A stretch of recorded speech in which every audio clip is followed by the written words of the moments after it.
Welcome to Inside Sim Racing. I'm Darin Ganji, and do you have a G25 or G27 and are looking to upgrade to a T300 or a TX, depending on what platform you want to run? And it's no secret that the pedals that come with the TX and the T300 are lacking in the quality department. Sure, you can modify the brake like I did in this video for about 10 bucks, but you're still going to be lacking the clutch. And if you've owned a G25 or a G27, you may have modified those pedals and you still want to make use of them because that's a quality set of pedals. I'm not sure if you know this, but there's an option to where you can plug in your G27 or G25 pedals, and actually I tried it with the G29 pedals and they work as well, to your Thrustmaster wheel, your TX, your T500, or your T300. I got this little mod from Frank at Ricmotech, and I'd like to thank him for sending this to me. And you can get them for $19.99 at ricmotech.com. And the adapter comes nicely packaged with a detailed set of instructions. Shows you how to install it, which is pretty basic. You take the plug from the pedals, plug it into the adapter, then you plug the adapter into your Thrustmaster base of choice, and you're pretty much ready to go. The only thing you gotta do is make sure that you're in F1 mode or floor mounted mode. The way you do that is hold the mode button for 2 to 3 seconds, make sure that light is red and not green, and you're ready to go. And that pretty much only matters on the console because on the PC you can calibrate it any way you want. The instructions also tell you, if you have a load cell kit from Ricmotech, how to go about making sure your wiring is correct for that. So again, nice detailed set of instructions that come with it. So now that's compatible with the PC, PS3, PS4, and the Xbox One. At least I'm assuming the PS3. That's the only system I didn't try it on, but I did try it on all the rest of them, and it worked great. And as a matter of fact, one of the things I was curious about was when you plug the pedals into a Logitech wheel, you're only getting 250 steps of resolution, or I think it's considered 8-bit resolution, versus on the Thrustmaster you're getting 10 bits of resolution, and it's 1024 steps. So I was curious if when you plugged in the pedals, and I was pretty sure that that was going to be the case, that you'd get 1024 steps when using those pedals on the PC and probably the other systems as well. And sure enough, as you can see here as I'm calibrating in iRacing, you do get the 1024 steps. And as a matter of fact, check it out in the Thrustmaster profiler as well. They just register as a regular set of Thrustmaster pedals. What this will save you from doing is if you're transitioning to the Thrustmaster and you wanted to up the resolution on those pedals, you don't have to get a standalone Bodder mod, because then you can plug the G27 pedals directly into the PC and they work as a standalone set. Now you're going to free up a USB slot and plug them directly into your Thrustmaster wheel.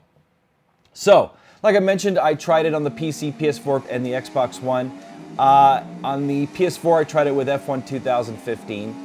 And as a matter of fact, I had an issue with the brake in 2015, and I didn't find a solution. Someone had posted in my my Logitech G29 piece, why don't you change the linearity?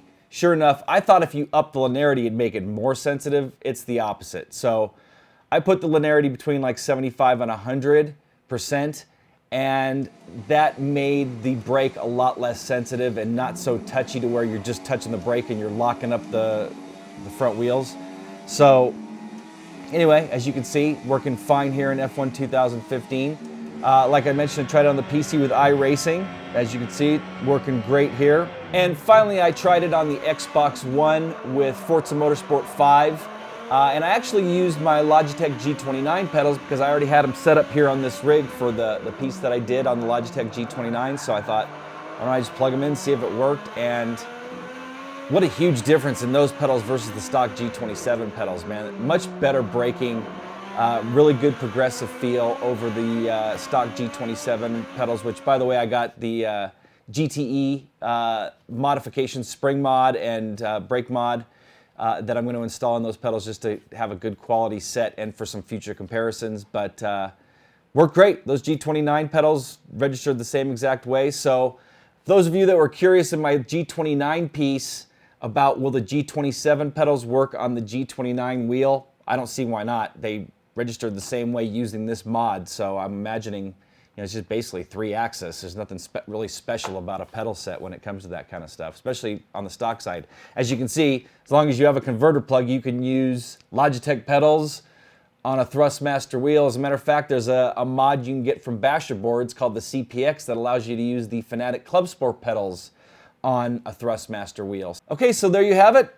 Pretty simple piece. Again, if you're interested in getting one of these, go to ricmotech.com, $19.99. I'd say it's well worth the investment, especially if you have those pedals laying around you didn't want to upgrade. I love the T3PA and the T3PA Pro pedals, but sometimes they're hard to find.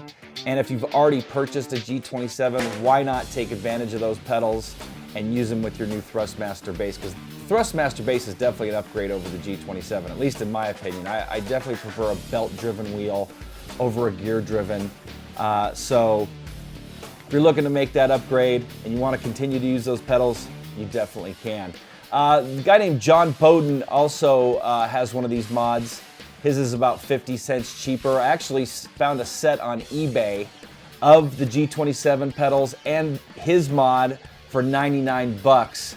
So look around, you might be able to find a used set of G27 pedals. Again, you may have a set sitting in your closet because you've upgraded over to the TX, T300, or T500. So that's going to wrap it up. Again, I'd like to thank Frank for sending me 2 of these. So for Inside Sim Racing, I'm Darin Ganji. Hopefully you've enjoyed this. I'll see you guys next time.